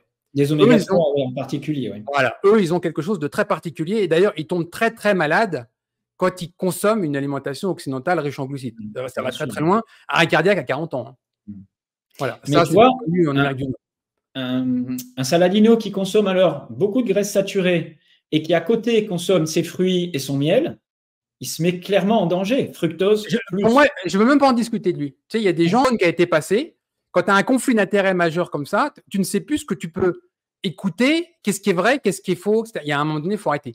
Lui, il a perdu toute crédibilité, selon moi. Toi, tu ne conseillerais pas une alimentation low carb, par exemple, ou avec un petit peu de… Moi, je suis sportif. J'imagine, je veux consommer 100 grammes de glucides par jour. Tu me conseillerais graisse saturée plus un peu de fruits et de miel, ou graisse saturée et riz? Ça serait plutôt riz et graisse saturée. Oui, alors. tout à fait. Je ne suis pas un grand fan des fruits, surtout des fruits modernes. Il y a plein de phytomolécules qui sont toxiques. Il ne faut vraiment pas du tout comparer ce dont on a accès aujourd'hui, les fruits modernes, fruits de croisement génétique et qui sont littéralement des bombes à sucre, très pauvres en micronutriments, etc. Je ne suis pas du tout un grand fan de ça. Maintenant, clairement, chez des sportifs, incorporer du riz, c'est pas stupide. J'ai dit chez des sportifs, pas chez des gens qui luttent contre un syndrome métabolique, la perte de poids, etc. Perméabilité intestinale ou des choses comme ça. Ouais, okay. C'est pareil, toi. Techniquement, moi, je suis en carnivore diète. Pour les sportifs, par exemple, il y en a plusieurs à qui on a mis en place des jus de légumes. Et je suis en carnivore diète. À un moment donné, il faut regarder un petit peu avantage-risque. Qu'est-ce que ce jus de légumes fait pour toi en termes de micronutriments, en termes de bétaïne, en termes de tout ce que tu veux, et qu'est-ce qui te coûte en termes d'énergie, etc. Comment tu te sens avec. Il y a des gens de réhydratation. Voilà, beaucoup de gens utilisent ça. C'est un peu du cas par cas, mais pour faire des généralités, pour moi, ce que fait Salandino, régime carnivore plus fruits et miel, c'est une connerie, vraiment. Et je vais rappeler quand même une base solide. Tout ce que je dis, je l'appuie sur de la science. À un moment donné, il faut arrêter de tordre le truc pour le rendre compliqué. Hein. On a 500 millions de diabétiques sur Terre, 500 millions. qu'est-ce qu'on a comme littérature scientifique qui nous dit comment, grâce à un programme alimentaire, on peut inverser ce diabète. Quand je dis inverser, c'est s'affranchir de médicaments hypoglycémiants, s'affranchir d'insuline, retrouver une HbA1c normale, des niveaux d'insuline normaux. C'est ça, inverser. Qu'est-ce qu'on a comme littérature scientifique? Il n'y a que le régime cétogène qui a fait ses preuves. Hein. Disons que quand tu vois ces analyses, HbA1c, insuline, tout ça, elles sont quand même correctes. Il n'était pas correctes. diabétique de type 2. Voilà. Non, mais lui, il n'est pas du tout diabétique. Voilà, mais moi, il fait 2 heures, 3 heures de sport par jour, on est bien d'accord. Mais tu sais, il y a des choses totalement stupides que tu peux faire quand tu es sportif et jeune, Oui, par exemple. On pense tout. Par exemple, on pense le régime vegan, on s'est rendu compte, par exemple, de l'importance du microbiote intestinal qui se dégradait avec l'âge. C'est-à-dire quelqu'un va pouvoir faire un régime vegan et être en relative bonne santé avec des suppléments, etc., à 20 ans, alors qu'à 60, il ne pourra plus. Et le rôle de ce microbiote intestinal, tu as un complément alimentaire qui fait fureur en ce moment ici aux États-Unis parce qu'il se vend très cher, $100 pour le mois.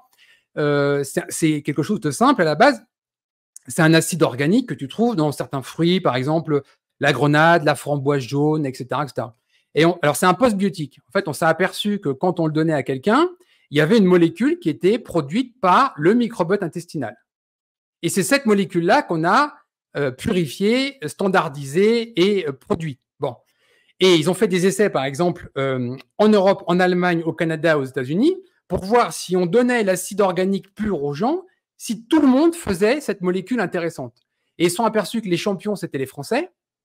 20% des gens faisaient ce postbiotique intéressant. 20% seulement. Les Américains et les Canadiens, 4%.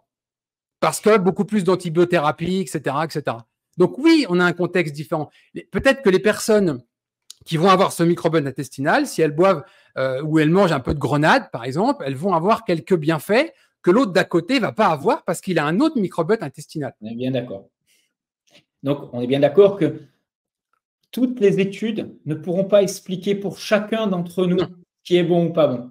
Non. Donc, il y a un moment donné où moi, je pense qu'il faut prendre les choses, un peu de recul, et puis ensuite tester. Moi, je pense qu'on ne peut aller vers la santé qu'en testant.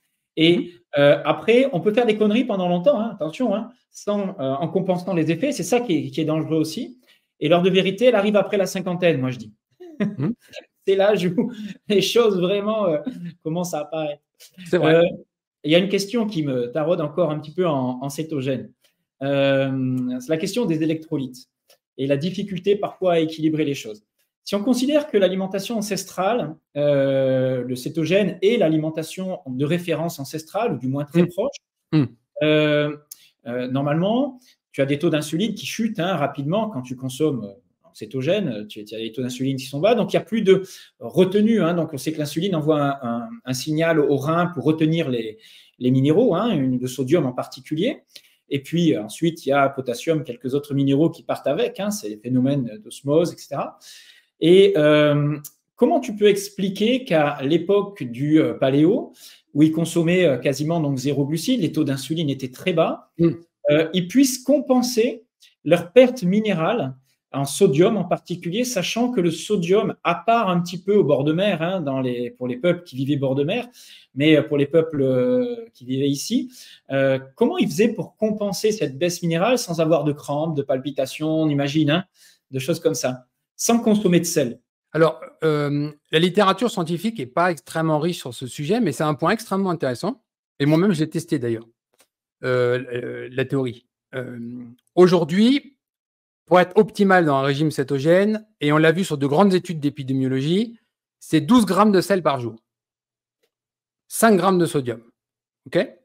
Pour donner une idée, pour remettre les choses dans leur contexte. Quand on regarde les études sur des populations ancestrales, en particulier celles qui ont été faites au début du siècle dernier, chez les Maasai, ça a été mesuré, ils sont à 800 mg de sodium par jour.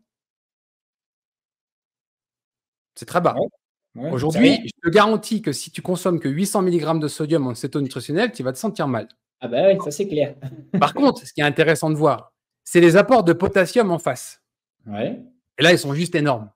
C'est-à-dire que on peut considérer que ça serait un état. Alors attends, je vais vraiment prendre des précautions sur ce que je vais dire parce que je ne veux pas que les gens le fassent. Vous allez vraiment mal vous sentir si vous essayez ça. Aujourd'hui, tout est designé pour qu'on mange plus de sodium. Bon. Si vous voulez aller sur beaucoup moins de sodium, il faut vraiment considérablement augmenter vos apports de potassium et pas avec des suppléments en potassium. Parce que là, vous allez vraiment très, très mal vous sentir. Si vous biberonnez de l'eau de coco, par exemple, qui est très riche en potassium, je peux vous garantir que vous finissez au canapé. KO. Eux, ils étaient dans un autre contexte et ils utilisaient principalement les produits animaux riches en potassium, mais calés sur 3500-4000 kilocalories par jour, pour avoir suffisamment d'apport de potassium. Parce qu'il devait y avoir, ça c'est une hypothèse, une perte de potassium plus importante que maintenant pour retenir leur sodium. Donc, il fallait compenser leur potassium. C'est obligatoire. Souvent, dans la littérature paléo, tu trouves des consommations de potassium très élevées par rapport au sodium, justement. Ah oui, c'est ce que je dis. Hein. Et le rapport, il est énorme, quoi. Oui. Ben, j'ai fait un long article sur mon site, justement, sur le rôle du potassium. Mais les différents arbitrages. Rhonda Patrick, par exemple. Rhonda Patrick, que tout le monde connaît, est une grande fervente du potassium. Elle est plutôt relativement basse en sodium. Et je sais plus, elle est à 8 grammes de potassium par jour. Hein. C'est quelque chose de massif dans une alimentation moderne. Et tu vois, le potassium, tu le trouves quasiment partout. Tu vois, quand même, tu le trouves même dans la viande. Je veux dire, il y en a quasiment partout. Oui, mais non. Parce que si tu manges 4000 kilocalories par jour, mais moi, je vois énormément de gens qui sont à 1200 par jour. Tu ne couvres pas tes besoins en potassium à 1200. Et moi, je n'ai pas envie de me déguiser en conseillant des suppléments partout. J'ai toujours dit, on peut faire un régime cétogène complet, bien formulé, uniquement avec son assiette. Mais on ne peut pas le faire sur 1200 kilocalories. Oui, non, mais je suis d'accord. Mais même moi, j'étais peut-être à 2005-3000 des fois, mais tu es quand même obligé de rajouter du sel. On est bien d'accord.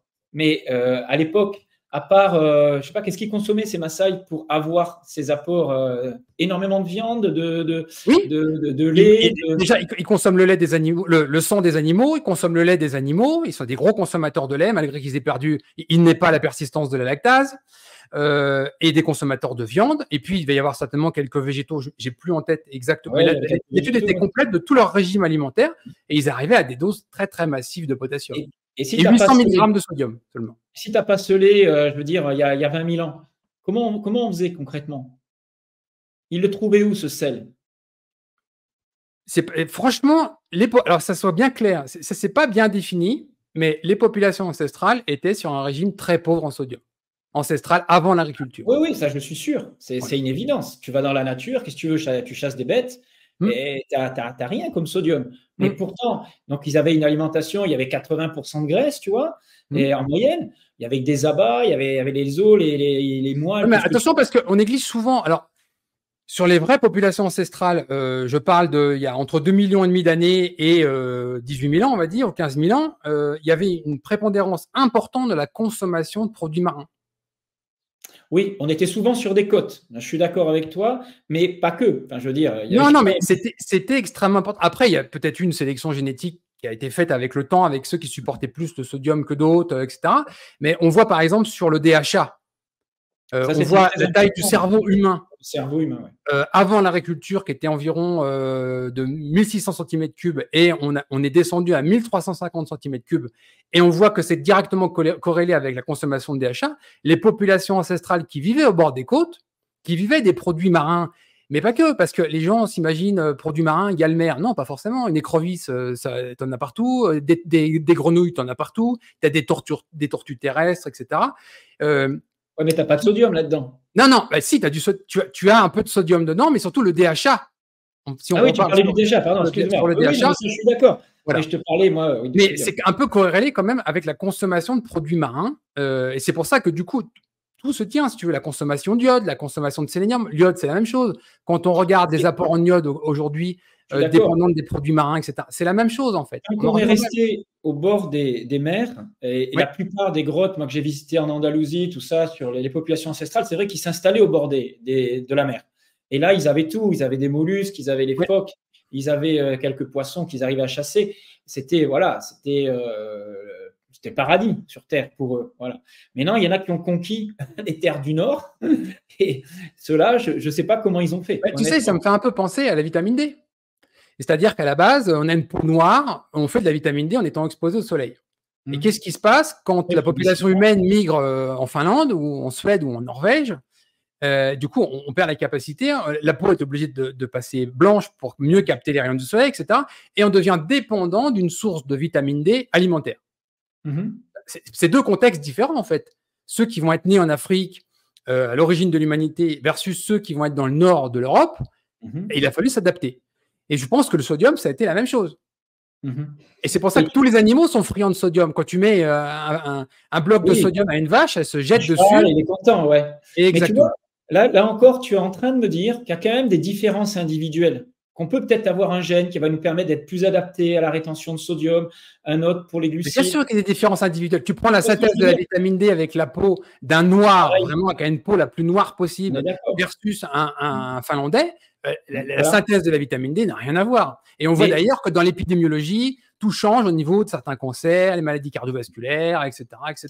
Pareil, je pense aussi pour la métabolisation de certaines graisses et pas d'autres, etc.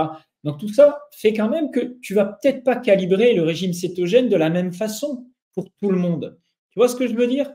À travers toutes ces différences individuelles, tu ne penses pas qu'il y a… Non, je pense toujours pas, parce qu'il faut bien sortir du contexte agricole. Supprime tout ce qui vient du monde agricole autour de toi. Qu'est-ce que tu as à ta disposition? Quelles sont les sources de lipides, quelles sont les sources de protéines, etc. C'est ça qui est intéressant. J'allais y venir. Il y a la seule différence, c'est est-ce que tu mets des acides gras polyinsaturés, des oléagineux, ou est-ce que tu n'en mets pas? Ou est-ce que tu mets que des graisses saturées et des laitages, des produits animaux purs? Honnêtement, je pense qu'il y a certaines choses qui étaient consommées, des glands. Enfin, faut regarder après les espèces, parce qu'il y a beaucoup de végétaux qui ont été importés qu'on n'avait pas. Hein. Tu sais, les gens ils te parlent en régime carnivore du poulet. Quand tu vois le poulet, le coq, c'est qui vient en Asie, etc. Du temps paléo, tu n'avais pas de poulet. Hein. Donc, les œufs, c'est pareil. Une poule en Asie d'origine, ça poule maxi 30 œufs par an. Oui, non. Donc, tu ne vas pas te gaver avec une omelette de 12 œufs tous les jours parce que tu les ajustes pas. Voilà. Les œufs ne faisaient pas partie du régime. De façon opportuniste, tu trouves un œuf, tu le manges, ok, ça s'arrête là, mais tu ne vas pas en manger tous les jours parce que tu ne les auras même pas, en fait. Voilà. Alors, justement, par rapport à ces graisses insaturées, tu sais, il y a une polémique entre guillemets. Hein. Il y a les partisans d'un régime cétogène qui n'apportera pas d'oméga 6, justement, pour leurs propriétés inflammatoires, pour les lectines aussi qu'on va trouver dans les noix, les amandes, etc., l'acide phytique et toutes ces choses-là. Et donc, ils vont parler d'un régime cétogène non pro-inflammatoire qui ne va pas entraîner d'inflammation intestinale, etc. Et puis, tu as les partisans d'un mode du cétogène. On va essayer de l'adapter pour le grand public, pour que la transition elle soit plus facile, en gardant des graines de chia, de plein d'huile, même végétale, des noix, des amandes, etc. Et toi, je sais que tu es plus d'orientation alimentaire, plus carnée, plus proche du monde animal. Voilà, dans ton livre, dans tes livres et tout ça, tu fais beaucoup de recettes à base de poudre de noisettes, de pâtes à base de plein de farines végétales. Voilà. Moi, je te donne mon avis là-dessus, et puis après, toi, tu vas t'expliquer. Hein. Pour moi, si je fais un cétogène où je consomme, mettons, 10-15% de mes apports alimentaires basés sur des pains céto, des recettes céto, des tartes, etc., clairement, ça m'explose le bide. Voilà, je mange plus de noix, même nature, hein, je mange plus de noisettes, amandes, comme ça. Un peu de purée d'amande quand elle est, tu sais, à première pression à froid, un peu chauffée, elle est un petit peu mieux, mais il reste des oméga 6 un peu inflammatoires, mais bon, ça me dérange un peu moins et c'est pour égayer mes recettes. Mais tu vois, à part ça, je suis très strict là-dessus. Toi, je sais que tu l'as fait pour le grand public au début, mais aujourd'hui, pour toi, honnêtement, tu irais vers quoi et tu le destinerais plutôt à qui, à quoi, comment ça? Moi, j'ai toujours, depuis toujours, hein, il n'y a qu'une seule chose qui me guide, une seule, c'est la réussite, point. Le reste, je m'en fous. La théorie, je m'en fous. Il n'y a que la réussite qui m'intéresse. Et j'ai été invité dans une conférence sur le cancer au Maroc l'année dernière. Et en introduction, j'ai dit, vous pouvez théoriser le meilleur régime alimentaire du monde que vous voulez. Si les gens n'adhèrent pas à votre régime, vous échouez. Point barre.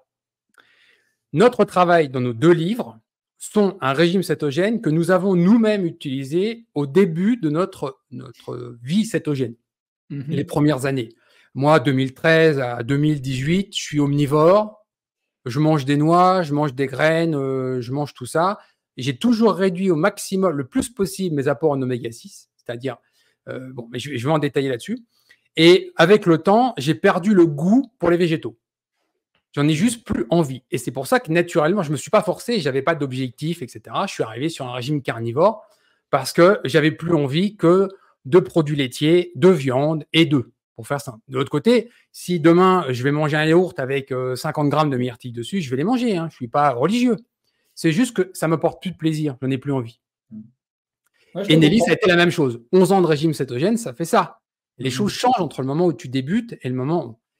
Notre travail, c'est focaliser sur apporter tous les outils nécessaires pour que des gens qui ont tout un tas de problèmes métaboliques, 80% des gens qui arrivent sur le régime cétogène, ils y arrivent pour un problème de perte de poids, ils veulent perdre du poids.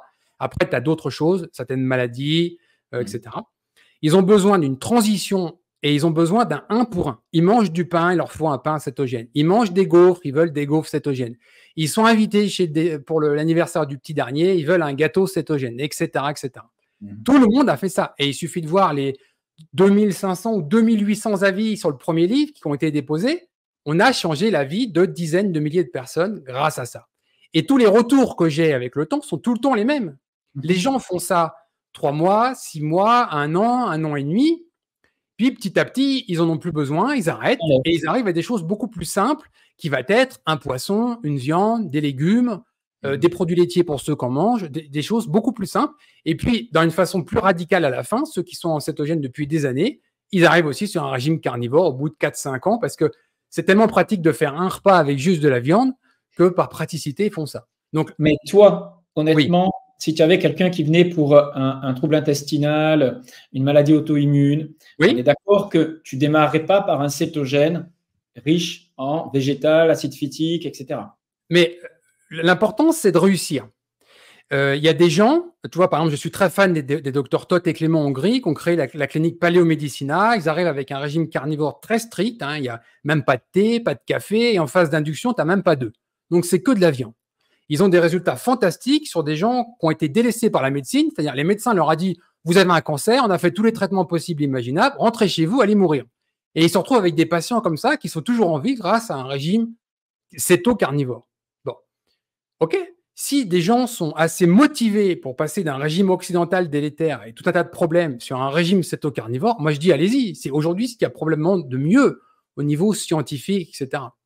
Mais maintenant, et en particulier, par exemple, tous les problèmes de l'intestin, tu vois aujourd'hui, tous les gastro-entérologues qui vont te dire les fibres, c'est très bon pour la santé, manger 30 grammes de fibres par jour, blablabla. Bla, bla. Et on se rend compte en fait que pour tout un tas de pathologies, quand tu retires ces fibres, les problèmes disparaissent. Je pense rectocolique hémorragique, Crohn, etc., etc. Le carnivore, là, est parfait.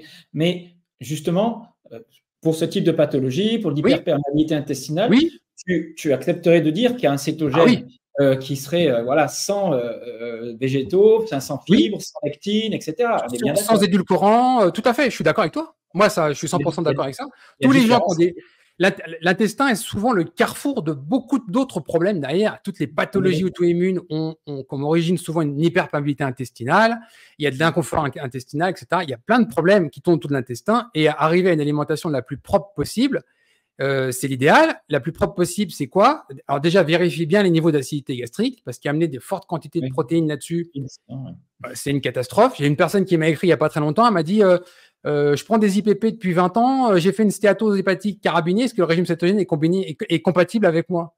Le problème, c'est que les IPP ne sont pas compatibles avec la santé. Mais parlez-en à votre gastro-entérologue qui vous explique. Là, je vous sors une étude qui montre que les IPP induisent une stéatose hépatique. Donc, si tu amènes du carnivore avec 100-150 grammes de protéines par jour sur quelqu'un qui a une hypochloridie, c'est une catastrophe. Tu vois? Voilà, donc il faut prendre les problèmes un par un. L'acidité gastrique, c'est important. Tu as certaines personnes aussi qui ont des régimes tellement faibles en gras qu'ils ont des problèmes de production de bile. Ils ne digèrent pas correctement les lipides. Il faut le temps que ça revienne. Donc, il faut amener les lipides petit à petit. Tu ne peux pas amener 150 grammes de lipides le premier jour. La vésicule, elle est un petit peu feignante au début. Hein. Un peu feignante. Tu as des problèmes de caillots. Et des caillots qui passent, ça prend des fois des semaines. Les gens, ils pensent tout de suite, on va m'enlever la vésicule biliaire parce que j'ai mal, parce que j'ai remis du gras. Depuis 20 ans, j'en mettais plus. Bon. Ils ont des boues biliaires. Voilà. Mais moi, je suis pas un religieux, hein, attention. Il y a certains aliments, certaines pathologies. Il y a beaucoup de gens, moi j'en connais plein, qui ont témoigné d'ailleurs dans mes portraits keto, qui sont en régime cétogène depuis plus de 10 ans, qui mangent toutes les amandes, les noix, tout ce que tu veux, et ils n'ont pas de problème. Hein. Aucun problème. Donc, tu as différents types de personnes qui ont des microbiotes. Les microbiotes intestinaux, ils sont radicaux. Tolérer plus ou moins de végétaux, de fibres, on est bien d'accord. Mais je te dis ça parce que dans certaines vidéos de certaines personnes qui vendent du keto, ils peuvent t'attaquer, dire une parole en disant que ton régime cétogène, c'est un régime. Déjà, il n'y a pas mon régime. On va remettre les choses à l'ordre. Je n'ai jamais eu la présomption de dire il n'y a pas de méthode Eat Fat to Be Fit, il n'y a pas de régime Ulrich Génisson. Ça n'existe pas. Je n'ai pas été assez prétentieux pour baptiser une méthode avec mon nom. Moi, j'ai pris la littérature scientifique à disposition et j'essaye de vulgariser des choses, les rendre les plus simples possibles pour que les gens trouvent les arbitrages nécessaires qui vont fonctionner pour eux, que ça soit une perte de poids, une prise de poids pour certains, j'en vois de plus en plus, ou certaines pathologies, les maladies auto-immunes, les diabètes de type 2, les cancers, etc. Mais je voulais éclaircir ça parce que tu sais, tu es catalogué, certains peuvent te cataloguer en fonction de ce que tu écris dans ton livre, que pour eux, le cétogène, ça va être tout ce qu'il y a dans ton livre, point. Et tout le monde doit faire ça. Tu vois, ça, c'est les croyances. Et donc, il n'y a pas d'individualisation après. Et ça, il faut te donner la parole pour que tu le dises et que tu dises, voilà, dans certains cas, il ne faudra pas mettre ce type de graisse, ce type de produit, voilà, tu vois, c'est important. Tout à fait. Et les végétaux, pour toutes les pathologies liées à l'intestin, c'est clair qu'il y a eu de très bons résultats en les retirant. Même chose avec les édulcorants, tu vois. Moi, on a toujours prôné l'utilisation d'érythritol avec de la stevia en tant qu'édulcorant pour remplacer au sucre. Est-ce que c'est le meilleur édulcorant que nous avons aujourd'hui à disposition en France? Ma réponse est oui. Est-ce que cet édulcorant peut poser des problèmes chez certaines personnes? Ma réponse est oui. Il y a des gens qui vont avoir un microbiote intestinal, ils vont mal se sentir, ils vont avoir un ventre gonflé, etc. Dans ces cas-là, il faut retirer l'érythritol. Aujourd'hui, la meilleure alternative au sucre pour les gens qui sont vraiment drogués au sucre, qui ont besoin d'une alternative, c'est la lulose. La lulose n'a toujours pas d'autorisation de mise sur le marché en Europe. C'est une catastrophe, mais c'est comme ça. Moi, je l'ai ici, vous ne l'avez pas en Europe. Au Canada non plus, d'ailleurs, ils ne l'ont pas. Légalement, je dis bien, on peut l'importer des États-Unis, mais légalement, il n'y a pas d'autorisation. Et là, il y a tous ces problèmes-là. Il y a beaucoup de gens qui sont des vrais becs sucrés, qui font des pâtisseries tous les jours, etc. Il leur faut un édulcorant pour passer le cap. Et je garantis que des gens qui utilisent de l'érythritol plus stevia pour leur gâteau, en quelques semaines, quelques mois, ils n'en utiliseront plus parce qu'ils n'en auront juste plus l'envie. Voilà. Et donc, cette béquille intermédiaire, elle est essentielle pour la réussite. Oui, c'est la phase de transition, quoi. Voilà pour la fin de cette première partie de cette interview. On retrouve Ulrich d'ici quelques jours pour la deuxième partie. D'ici là, vous pouvez consulter son site Eat Fat to Be Fit que je mets en description. Et si vous voulez aller plus loin dans les connaissances concernant la naturopathie, que ce soit dans la nutrition, que ce soit dans le domaine hormétique, que ce soit dans le domaine des bilans de vitalité, des bilans biologiques, du décodage psychobiologique des maladies, tout ce qui va concerner l'exercice physique, j'ai mis à disposition de nombreuses formations qui vous permettront d'aller beaucoup plus loin dans vos connaissances, même si vous avez déjà fait des formations en naturopathie ailleurs, vous serez surpris des contenus que je vous apporte. Si vous souhaitez commander ces formations en distanciel, donc les vivre en audio, vidéo, vous savez qu'elles sont à disposition indépendamment les unes des autres pour une somme tout à fait modique comparée à ce qu'elles pourront vous apporter. Il suffit pour cela de me contacter sur alsacenaturo.com ou alors sur mon mail directement à jbnaturo@orange.fr. À très bientôt.